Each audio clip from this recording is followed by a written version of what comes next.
নমস্কাৰ এই মুহূৰ্তত আহি পৰিছে ৰাজ্যখনৰ বাবে খন্দিয়াৰ কেইবাটাও বিগ ব্ৰেকিং নিউজ। আজি 29 আগষ্ট অসমৰ লগতে ভাৰতৰ বিভিন্ন প্ৰান্তৰ পৰা এনে ধৰণৰ খবৰসমূহ নিতৌ চাবৰ কাৰণে চেনেলটো সাবস্ক্ৰাইব কৰি ভিডিঅ'টোত এটা লাইক কৰি দিব। এই মুহূৰ্তত জনাই আছো এটা গুৰুত্বপূৰ্ণ খবৰ। ভাৰতত ইছলাম ধৰ্ম আছে, ভৱিষ্যতেও ভাৰতত ইছলাম ধৰ্ম থাকিব। হিন্দু আৰু মুছলমান একেই বুলি আজি মন্তব্য কৰিছে আৰএছএছ প্ৰধান মোহন ভাগৱতে। এই মুহূৰ্তত জনাই আছো ডাঙৰ খবৰ। এবাৰ ভাৰতত ইছলাম ধৰ্ম আছে আৰু ভৱিষ্যতেও ভাৰতত ইছলাম ধৰ্ম থাকিব। হিন্দু আৰু মুছলমান একেই বুলি মন্তব্য কৰিছে আৰএছএছ প্ৰধান মোহন ভাগৱতে। হিন্দু মুছলমানৰ মনত একাংশই ভয় সোমাই দিছে। হিন্দু মুছলমানৰ মনত একাংশই ভয় সোমাই দিছে। যিদিনা হিন্দু মুছলমান এক বুলি ভাবিব সেইদিনাই কাজিয়া বন্ধ হ'ব বুলি মন্তব্য কৰিছে মোহন ভাগৱতে। যিদিনাই হিন্দু মুছলমান এক বুলি ভাবিব সেইদিনাই কাজিয়া বন্ধ হ'ব। ভাৰতত পূৰ্বেই ইছলাম আহিছিল আৰু এতিয়াও থাকিব। ইছলাম ধৰ্মক লৈ এটা ডাঙৰ মন্তব্য কৰিছে আৰএছএছ প্ৰধান মোহন ভাগৱতে। আন এটা খবৰ হৈছে হিমন্ত বিশ্ব শৰ্মাৰ আঙুলিত ধৰি উঠা বহা কৰা বিষয়াৰ বিপদ এইবাৰ নিশ্চিত। উচ্ছেদৰ সৈতে জড়িত চৰকাৰী বিষয়া যাব লাগিব এতিয়া জেললৈ, মন্তব্য কৰিছে ৰকিবুল হুছেইনে। এই মুহূৰ্তত জনাই আছো একটা বিগ ব্ৰেকিং নিউজ। উচ্ছেদৰ সৈতে জড়িত চৰকাৰী বিষয়া যাব লাগিব জেললৈ, ভৱিষ্যতে বিপদ নিশ্চিত চৰকাৰী বিষয়াৰ ডাঙৰ মন্তব্য কৰিছে সাংসদ ৰকিবুল হুছেইনে। ৰাজ্য চৰকাৰে চলোৱা উচ্ছেদক লৈ নাৰাজ হৈ পৰিছে সুপ্ৰিম কোৰ্ট। সুপ্ৰিম কোৰ্টৰ বেঞ্চত বহি থাকিবলগীয়া হৈছে চৰকাৰী বিষয়া। যদি বেদখল কৰাই হৈছিল তেন্তে কেনেকৈ চৰকাৰী আঁচনি পালে? তদন্তৰ আওতাত আনিব লাগে মুখ্যমন্ত্ৰী হিমন্ত বিশ্ব শৰ্মাক। হিমন্ত বিশ্ব শৰ্মা চৰকাৰৰ দিনতে বেদখলকাৰীয়ে চৰকাৰী আঁচনি পাইছিল, এই অভিযোগ উত্থাপন কৰিছে এবাৰ ৰকিবুল হুছেইনে। কোটি কোটি টকা নষ্ট কৰা হৈছে। হিমন্ত বিশ্ব শৰ্মাৰ আঙুলিত ধৰি উঠা বহা কৰা বিষয়াৰ বিপদ এইবাৰ নিশ্চিত বুলি মন্তব্য কৰিছে।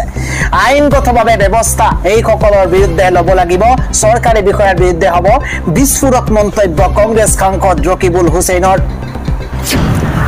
আন এটা খবৰ হৈছে দুদিনীয়া কাৰ্যসূচীৰে আজি গুৱাহাটীত উপস্থিত হৈছে কেন্দ্ৰীয় গৃহমন্ত্ৰী অমিত শ্বাহ।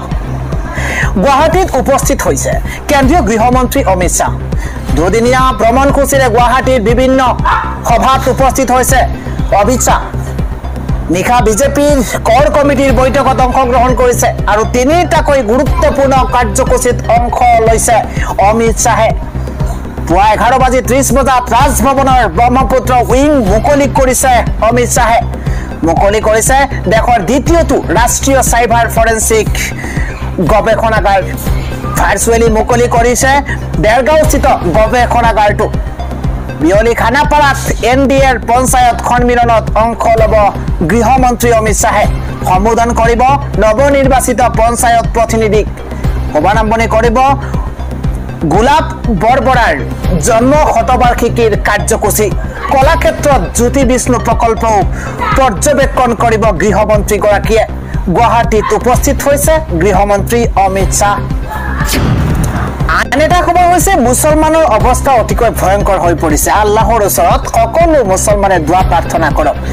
জুমাৰ নামাজৰ পূৰ্বে জমিয়ত উলেমাৰ তৰফৰ পৰা জাননী জাৰি কৰা হৈছে। জুমাৰ নামাজৰ পূৰ্বে জমিয়তৰ তৰফৰ পৰা জাননী জাৰি কৰা হৈছে। ৰাজ্যজুৰি লাখ লাখ মুছলমানলৈ জমিয়তৰ তৰফৰ পৰা আহ্বান জনোৱা হৈছে। ভয়ংকৰ সমস্যা বৃদ্ধি পাবলৈ গৈ আছে। মুছলমানৰ সকলো অৱস্থা কঠিন হৈ পৰিছে। কল্পনা অতীত সমস্যাৰ মাজত সোমাই পৰিছে মুছলমানসকল। এই সমস্যা সমাধান কৰক। এই সময়ত আল্লাহৰ দয়া আৰু কৰোণাৰ বাহিৰে আন কোনো পন্থা নাই। মছজিদে সকলো মুছলমানে দোৱা প্ৰাৰ্থনা কৰক। ঘৰে ঘৰে মুছলমান মহিলাই আদায় কৰক নামাজ, প্ৰাৰ্থনা কৰক। আল্লাহৰ ওচৰত শৰণাপন্ন হৈ আদায় কৰক দোৱা। পৰৱৰ্তী খবৰটো হৈছে মুছলমান সমাজত এক ঐতিহাসিক সিদ্ধান্ত গ্ৰহণ কৰা হৈছে। এবাৰ গোৱালপাৰাত সম্পূৰ্ণৰূপে নিষিদ্ধ হৈছে গো মাংস। এই মুহূৰ্তত জনাই আছো এটা বিগ ব্ৰেকিং নিউজ। গোৱালপাৰাত সম্পূৰ্ণৰূপে নিষিদ্ধ হৈছে গো মাংস।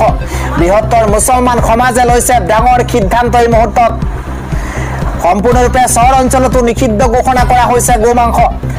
মুখ্যমন্ত্ৰীৰ আহ্বানৰ প্ৰতি সঁহাৰি জনাই নিষিদ্ধ হৈছে গো মাংস।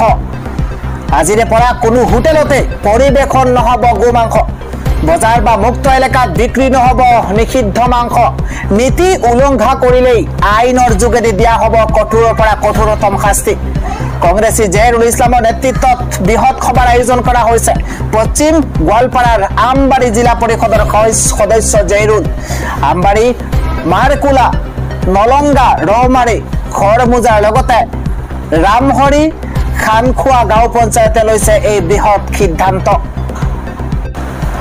পৰৱৰ্তী খবৰটো হৈছে যোগী আদিত্যনাথ মমতা বেনাৰ্জীক পিছ পেলাইছে মুখ্যমন্ত্ৰী হিমন্ত বিশ্ব শৰ্মাই পাৰদৰ্শী মুখ্যমন্ত্ৰী হিচাপে 1 নম্বৰত শীৰ্ষস্থানত আছে ৰাজ্যৰ মুখ্যমন্ত্ৰী হিমন্ত বিশ্ব শৰ্মা যোগী আদিত্যনাথ মমতা বেনাৰ্জীক পিছ পেলাইছে মুখ্যমন্ত্ৰী হিমন্ত বিশ্ব শৰ্মাই দেশৰ ভিতৰতেই 1 নম্বৰত আছে অসমৰ মুখ্যমন্ত্ৰী হিমন্ত বিশ্ব শৰ্মা পাৰদৰ্শী মুখ্যমন্ত্ৰী তালিকাত শীৰ্ষত আছে অসমৰ মুখ্যমন্ত্ৰী গৰাকী হিমন্ত বিশ্ব শৰ্মাক শুভেচ্ছা ৰাজ্যৰ কোটি কোটি জনতাৰ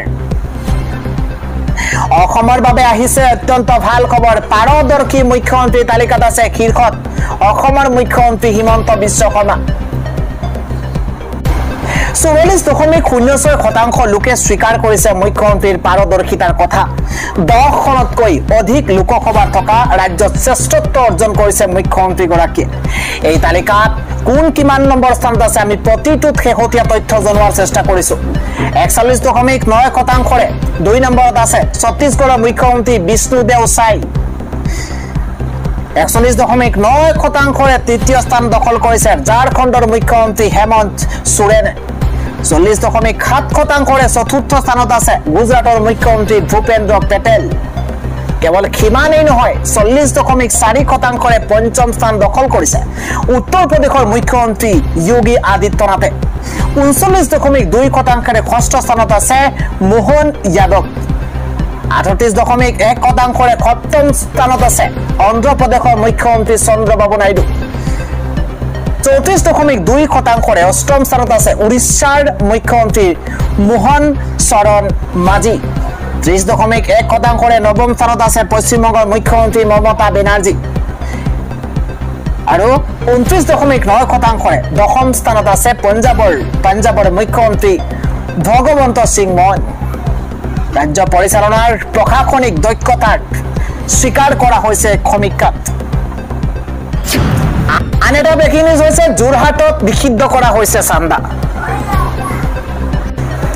চান্দা ললেই আইনৰ ৰুখত পৰিব দল সংগঠন যোৰহাটত সম্পূৰ্ণৰূপে নিষিদ্ধ কৰা হৈছে ঘোষণা কৰা হৈছে চান্দা কোনো ব্যৱসায়িক প্ৰতিষ্ঠানৰ পৰা চান্দা ল'ব নোৱাৰিব চান্দা ললেই বিপদত পৰিব দল সংগঠন এই মুহূৰ্তত এটা বিগ নিউজ কাৰোৰে পৰা বলপূৰ্বকভাৱে চান্দা সংগ্ৰহ কৰিব নোৱাৰিব যোৰহাট প্ৰশাসনে আনুষ্ঠানিকভাৱে জাৰি কৰিছে জাননী চান্দা তুলিলেই আইনৰ ৰুখত পৰিব দল সংগঠন যোৰহাটত সম্পূৰ্ণৰূপে নিষিদ্ধ ঘোষণা কৰা হৈছে চান্দা কোনো ব্যৱসায়িক প্ৰতিষ্ঠানৰ পৰা চান্দা ল'ব নোৱাৰিব কোনো দল সংগঠনে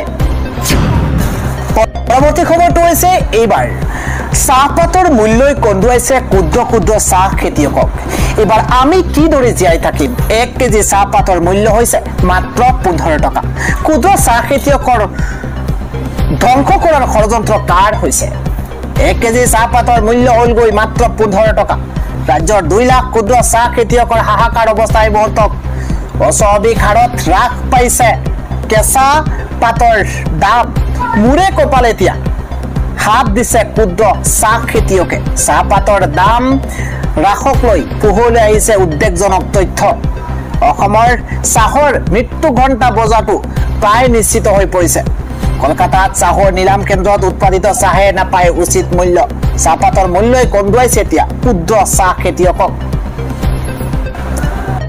আন এটা গুৰুত্বপূৰ্ণ খবৰ হৈছে ভাৰতত জনসংখ্যাৰ স্থিতি বজাই ৰাখিবলৈ মহিলাসকলে এতিয়া 3টা সন্তান জন্ম দিব লাগে মন্তব্য কৰিছে RSS প্ৰধান মোহন ভাগৱতে ভাৰতীয় পৰিয়ালসমূহ কমেও 3টা সন্তান জন্ম দিবলৈ পৰামৰ্শ আগবঢ়াইছে ৰাষ্ট্ৰীয় স্বয়ংসেৱক সংঘৰ মুৰব্বী মোহন ভাগৱতে তেওঁৰ মতে বিশেষজ্ঞসকলে কয় যে যদি দুটাতকৈ কম সন্তান থাকে তেন্তে বংশ বিস্তাৰ স্তব্ধ হৈ যাব আৰু প্ৰজন্মৰ ধাৰাবাহিকতা বজাই ৰখাটো কঠিন হৈ পৰে ফলত এটা সম্প্ৰদায় ক্ৰমান্বয়ে নোহোৱা হৈ যাব পাৰে। বৃহস্পতিবাৰে RSSৰ প্ৰতিষ্ঠা শতবাৰ্ষিকী উপলক্ষে আয়োজন কৰা এক সংবাদ পেলত মোহন ভাগৱতে কয় যে দেশত জন্মৰ হাৰ ন্যূনতম 2.1 ৰাখিব লাগে। হিচাপত 2.1 মানে 2, কিন্তু সন্তানৰ জন্মৰ ক্ষেত্ৰত সংখ্যা সদায় 3টা হ'ব লাগে। চিকিৎসকসকলে আমাক এই কথাই কৈছে। আচলতে এই বিতৰ্ক নতুন নহয়। যোৱা বছৰ নাগপুৰত সংঘৰ বৈঠকতো তেওঁ একে সুৰতে এই কথাই কৈছিল। সেই সময়ত ভাগৱতে কৈছিল যে শেহতীয়া গৱেষণাই প্ৰমাণ কৰিছে যে যেতিয়া যিকোনো জাতিৰ জনসংখ্যা বৃদ্ধিৰ হাৰ 2.1 তললৈ নামি যায় তেতিয়া সেই সমাজখন ধ্বংসৰ দিশে আগবাঢ়ে।